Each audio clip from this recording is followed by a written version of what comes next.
Deputy Speaker, it is with this deep sense of humility and duty that I am addressing this August Assembly today. To start, let me thank the Minister of Finance, Economic Planning and Development, Dr. Honorable Ranganath Padayachhi, for presenting his first exceptional budget 2020-2021 during an unprecedented economic and social times across the world.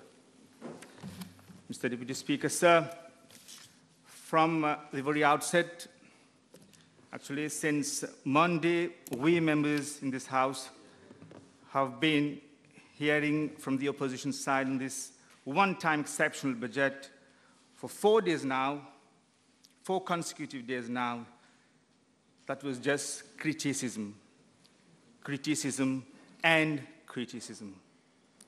We members and young parliamentarians, with respect to this August Assembly, we at least expect to hear, if not positive, but at least some constructive analysis and also some facts and realities of this budget. Not even one mention was made to thank at least God, given that we have no active local cases in this country for more than a month now. Whereas the world has unfortunately almost 7 million cases and death toll has reached 400,000 deaths. It is understood that as politicians and as honorable members from different political parties who have lost for 2 consecutive general elections, you have to defend your party at this stage. But for the sake of sitting in this temple of democracy, you must be real. You cannot just criticize, but you need to at least come with some solution instead. If you think you have a magic formula to solve the thousands of jobs in this hospitality industry, please come forward. Please come forward. But we do not want that same magic formula which famously created a budgetary trou de 800 millions en 2006. So, Speaker, sir, so Deputy Speaker, sir, it was business as usual. If it was business as usual on budget day, in his speech, the Minister of Finance would have presented government's major policy areas and plans for the next year.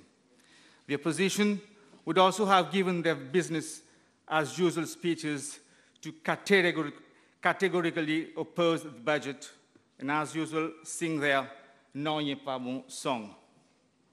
However, Deputy Speaker, sir, looking at the opposition so far, it is disappointing to note that for them, it is still business as usual. While the world has acknowledged that the new world will never be the same, it is puzzling to note that the opposition is still stuck in time and have not awakened to the new reality yet. The new normal is in fact well here and would urge the other side of the House to wake up from their slumber and acknowledge that these are exceptional times and the response should be equally exceptional. They should leave their comfort zone. Interestingly, we have not heard, and I do not expect to hear from many of the 3 following points from the opposition. First, how they would have managed the post-lockdown economic and social recovery. Second point, a comparison of how this budget performs against the Labour Party's budgetary stimulus packages to respond to the 2008-2009 global economic crisis. And the third, Deputy Speaker, sir, this budget speech has 387 lines. And the opposition have spared no efforts to blindly criticize each phrase. Their attitude is so unconstructive that I wonder if they might even not agree to say the last phrase of the budget speech, which says, "Thank you." Beneath the 387 criticisms on each line of the speech, we haven't heard them mention even one budgetary measure which they honestly think would benefit their constituents. Mr. Deputy Speaker, sir, this budget is a package of exceptional responses prepared with all humility and integrity to support the maximum number of Mauritians during these unprecedented times.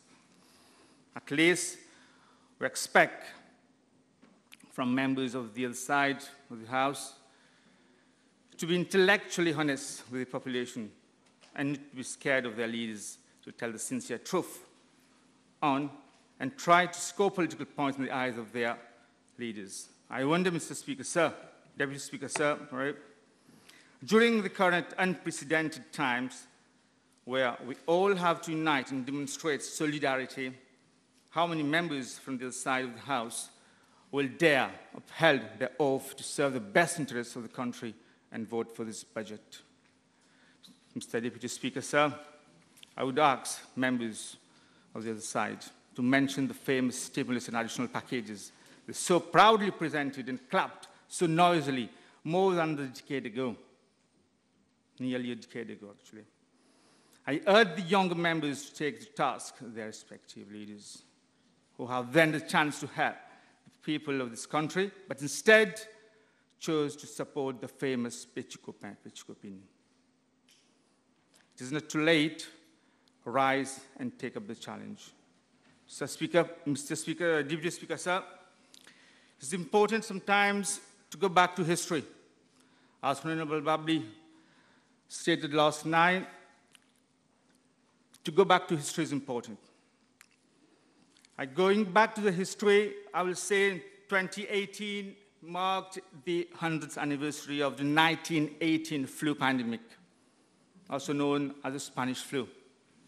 In fact, the 1918 H1N1 flu pandemic saw nearly 50 million losing their lives globally.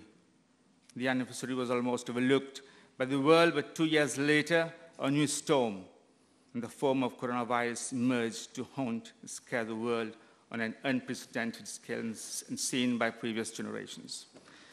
So, Deputy Speaker, sir, nothing in our recent history has created such an unimaginable scale of disruption as the COVID-19 pandemic. The government acknowledges that Mauritians have made considerable sacrifices throughout the lockdown. Sacrifices in terms of not being able to see their close ones, having to change their daily routines to stop looking forward to happy events, even not being able to help each other during difficult moments. Mr. Deputy Speaker, sir, during such moments, people naturally turn towards spirituality and self-reflection. However, they also looked for visibility and reassurance, but more importantly, leadership. Our fellow Mauritians, Mr. Deputy Speaker, sir, have indeed found the visibility and reassurance they needed through the leadership of Honorable Prime Minister Pravin Kumar Jagannath. His unflinching efforts to ensure that Mauritians are supported and safe during the troubled times was widely acclaimed. Mr. Deputy Speaker, sir, this budget is not only finances, but more importantly about generation-defining decisions that will pave the direction of Mauritius for the next decade and beyond. This budget is also about unity, that is, the nation and its citizens uniting to work on the economic and social recovery. Mauritius has internationally acclaimed for having successfully contained the virus and prevented the loss of further lives. We mourn the ones lost and think of their families. During the interventions, Deputy Speaker, sir, the opposition cited the New Zealand and Jacinda Ardern's brilliant leadership. But they omit to say that Mauritius won the COVID-19 well before New Zealand. It is by working together that today we have become one of the safest countries in the world and are being praised worldwide. Some examples I will say are the Oxford University, the BBC, the World Health Organization itself, and The Guardian. Mauritians have self-isolated, self-distanced, and sacrificed to ultimately help flatten the curve. We thank them and are grateful for their formidable efforts. In setting things right, Mr. Deputy Speaker, sir, it is essential that we have a clear vision of the future we want for our nation. We also need to be concerned with better sharing. If we believe we should, that as a nation we are one, then we should put the principle of sharing at the very heart of our policies. A proper policy of national sharing is also crucial for maintaining social peace, a sine qua non condition for sustained economic progress. Today, more than ever, this government seeks to support the population as we navigate the Mauritian economy through a crisis which has enveloped the whole world and spared none. Even if the global economic growth has slowed, there's no reason for pessimism. I acknowledge that the Mauritian economy is challenged to its core, but I'm absolutely confident that hands in hands, we will get out of the trough and get back on the high growth path. Hence, our main objective is higher growth, leading to inclusive and sustainable development. Mr. Deputy Speaker, sir, this budget is a pro-business and pro-jobs one, as it leaves no stones unturned to promote the support and recovery of affected businesses, and more importantly, attempts to protect the thousands of vulnerable jobs. The facilities at concessional rates being granted to thousands of businesses in need come with check balances. In fact, no such business will be able to lay off employees if they have benefited from the facilities. It is growth that will lead to inclusive development, and without it, there will be neither development nor inclusiveness, and the development must be sustainable economically and ecologically. I dare say that sufficient funds have been provided to each ministry and departments consistent with their capacity. Now it is over to the ministries to deliver the result through good governance, prudent funds management, as well as close monitoring and timely implementation. So, Deputy Speaker, sir, this budget has supported moves to foster a more cohesive and caring society that we can better care and for our elderly and the vulnerable ones. Our success will depend on our unity of purpose and collective spirit. It is by working together that today we are one of the safest countries in the world. Yes, Mr. Deputy Speaker, sir, it is by working together, and by this, everybody knows ensemble tout possible. It is by working together and pooling our resources that we have built up a strong fiscal foundation. Together, we have built and are continuing to build a nation that we can be proud of. A timely executed lockdown has helped in flattening of the COVID curve, saving many lives, which is indeed one of the priorities of any government. As a caring government, it is our responsibility to reconstruct our economy, secure social justice, and provide Mauritius with a new beginning. This government is bringing us into a new era, the new normal of development, and has embarked the country on a transformative journey. Mr. Deputy Speaker, sir, I have heard, interestingly, how honorable members on the opposition side are so keen and cares for people who have been working in difficult situations, risking their lives. This government, under the leadership of Prime Minister and Prime Ministership of Honorable Pravin Kumar Jagannath, has rewarded those frontliners who have been working 24/7 and dealing with people in difficult situations days and night. Monsieur le Vice-président, l'opposition nous accuse d'avoir mal géré la crise sanitaire et économique qui nous guettent sans proposer des solutions concrètes. Nous faisons face à un ennemi invisible. Les plus grandes puissances militaires de ce monde sont à genoux face à cet ennemi qui ne respecte aucune frontière. Cette opposition travailliste qui, en 2013, ne pouvait construire quelques drains et dont ce manquement grave avait coûté la vie à 10 de nos compatriotes suite à des flash floods. Cette opposition qui n'avait pu maintenir la flotte d'autobus de la CNT, résultant encore une fois à un accident coûtant la vie, encore une fois à 10 personnes. Contrairement à aujourd'hui, l'ennemi de l'époque était visible.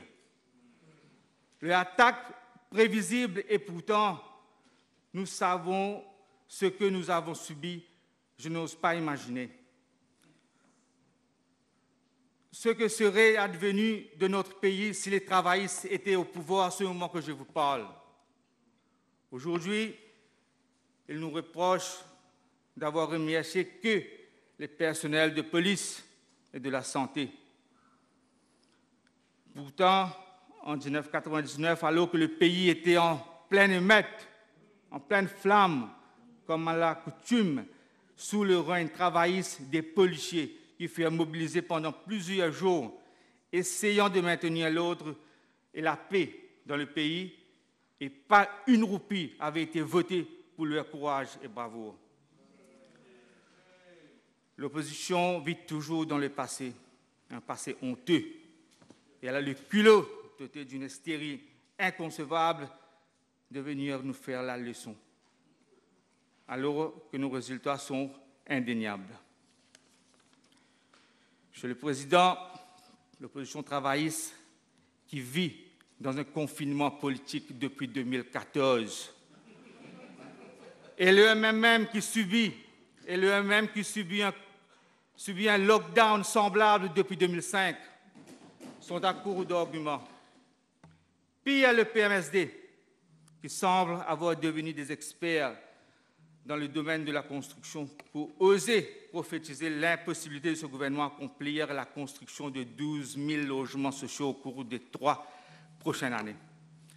Leur argument politique se résume à limiter nos braves compatriotes constructeurs et leur capacité à construire un nombre record de logements décents pour nos citoyens les plus vulnérables. Mais laissez-moi leur rappeler que ce gouvernement a toujours tenu ses promesses malgré les prophéties de malheur médiocres animées par la pertinence des membres de l'opposition de rester en dehors du pouvoir. Et oui, c'est dur de rester confiné politiquement et cela risque de durer pour bien longtemps encore. Monsieur le Président, Monsieur le Vice-président, les chiffres parlent d'elles-mêmes. Entre 2005 et 2014, le gouvernement travailliste en alliance avec le PMSD n'a pu construire que 2400 maisons. 2400 maisons en 9 ans. Quand je dis maison, c'est un mot faible.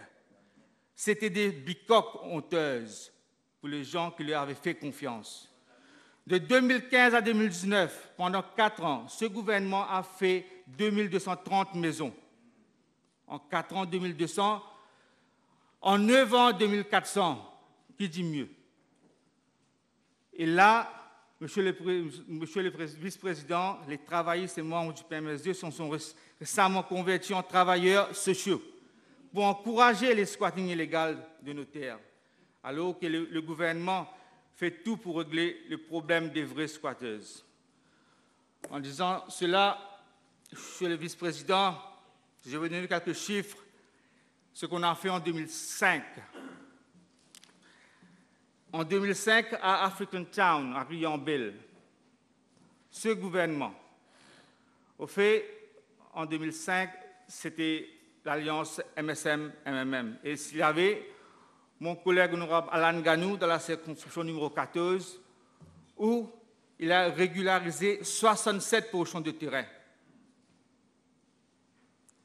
Et là encore, en 2015, encore avec ce gouvernement MSM encore, il y avait 62% régularisés. avec ce même gouvernement, à Cité de Dieu, à Riambel. Monsieur le Président, le chiffre parle d'elle-même, je viens de dire, à propos des logements. D'ailleurs, il est important de comprendre pourquoi on est arrivé à cette situation. C'est parce que l'écart entre les riches et pauvres dans ce pays a augmenté drastiquement pendant le règne de Navin Chandra Ramgoolam comme Premier ministre. Jadis fut un temps où il n'y avait pas de salaire minimum, pas de negative income tax, pas de 9 000 roupies comme pension de vieillesse, pas de manuel scolaire gratuite, pas de vraie politique fiscale et justice sociale pour les Mauriciens. L'écart injuste a fait accroître la pauvreté et une des causes a été que des familles honnêtes se sont retrouvées sur la terre de l'État. Tout comme on est ferme contre les faux squatteurs, ce gouvernement combattra la pauvreté et l'injustice. Je reconnais que ce n'est pas la première fois qu'un gouvernement annonce la création de logements sociaux dans un budget, mais je salue l'intelligence dans laquelle cette mesure est détaillée. Car pour une fois, on s'attaque à toutes les composantes de la classe moyenne en voulant construire pour ceux dont le revenu mensuel ne dépasse pas 10 000 roupies, d'autres en 10 000 et 30 000, une autre catégorie entre 30 000 et 45 000 roupies. Et enfin, pour les foyers dont le revenu mensuel est compris entre 45 000 et 60 000 aussi. Monsieur le vice-président, personne dans le passé, surtout ceux de la partie opposée, de cette auguste assemblée n'a osé taxer les riches, alors qu'on accuse ce gouvernement de suivre l'agenda du secteur privé. Nous avons eu le courage politique de venir de l'avant avec ce prélèvement de 5% sur le montant excédentaire du revenu imposable et des dividendes perçus pour un citoyen mauricien résident sur le territoire serait désormais de 25% et applicable à partir du seuil de 3 millions de roupies par an. De plus, il y aura un prélèvement sur les entreprises dont le revenu brut dépasse 500 millions de roupies au cours d'un exercice comptable ou qui font partie d'un groupe d'entreprises dont le revenu brut du groupe dépasse 500 millions de roupies. Nous ne sommes pas contre le riche, Monsieur le vice-président, mais nous estimons que cette solidarité économique de la part de ceux qui ont le plus nous permet de déduire la charge fiscale qui pèse sur les ménages à revenus moyens. Personne dans le passé n'a eu le courage de venir avec une telle mesure fiscale. Mr. Speaker, sir, the budget also makes provision for a series of social initiatives, such as the extension of medical visits to disabled citizens in need, aged both below 18 and above 18 years. Moreover, the financial support of the NGOs will be consolidated to ensure that our nation's social fabric is further enhanced. I also welcome the measure enumerated to promote the Made in Mauritius brand. This, Mr. the Deputy Speaker, it is clear indication of the government's firm belief in the Mauritian spirit of entrepreneurship and débrouillardise. Furthermore, the tax incentives granted to local manufacturers will be extended, bringing them well-needed breathing space. Mr. Deputy Speaker, sir, the budget also protects further our brave agricultural entrepreneur by guaranteeing a price of 25,000 for the first 60 tons of sugar produced. On the other hand, the Development Bank of Mauritius will become the development engine of the government by offering numerous facilities to distressed businesses, families, planters and manufacturers with concessional rates. I welcome the new impetus given to the DBM. Mr. Deputy Speaker, sir, I want to thank the Honorable Minister of Finance, provisions of a modern marketplace at Bamboo and Chemin-Grenier, as well as a multi-sports complex in Quatre-Bornes. As PPS of constituency number 8 and 14, as soon as we started to work, the next day, we were put into power by the population, hence a list of more than 100 priority projects has been drawn for both constituencies.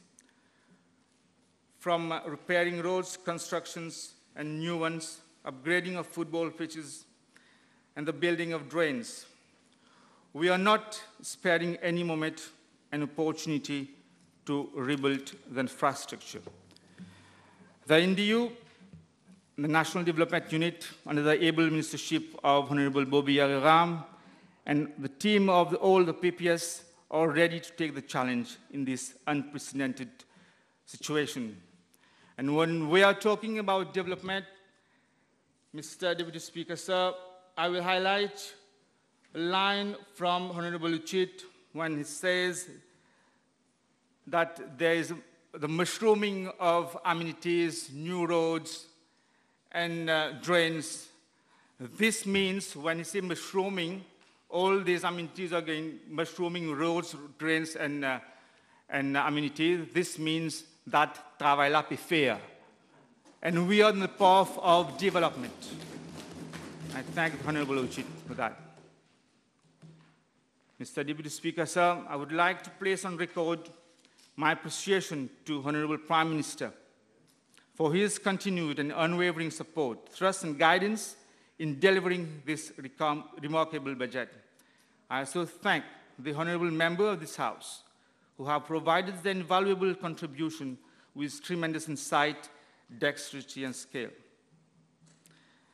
As I said from the start, this budget is about our common future. Members have expressed support for measures to position our economy for the future, so that Mauritians will have opportunities to pursue their aspirations, regardless of where they started.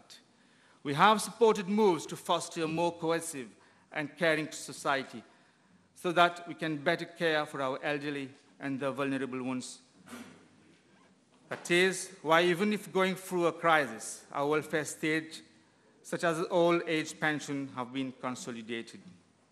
Mr. Deputy Speaker, sir, such a future will not be ours unless we do the hard work for it and make preparations. Let us start with being rigorous and working on options that matter, rather than being ideological. Our success will depend on our unity of purpose and our collective spirit of enterprise and care.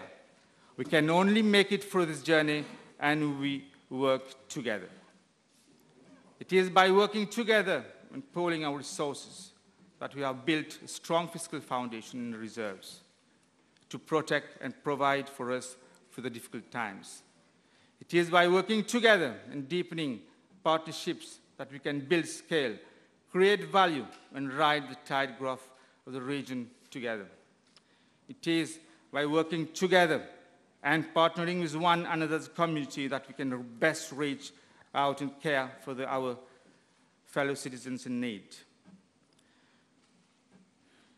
Mr. Deputy Speaker, sir, we have a country where our citizens can have a guarantee of protection from the vagaries of the world over the course of life through the financial provisions that we have made. This is the kind of commitment that I hope all of us, not only from this side of the House, but Mauritians everywhere, will come together to implement this budget. We now have to roll up our sleeves and get to work to implement this budget and weather storms ahead. Mauritius, we are in this together and we stand with you. Long live Mauritius. Thank you, Mr. Speaker.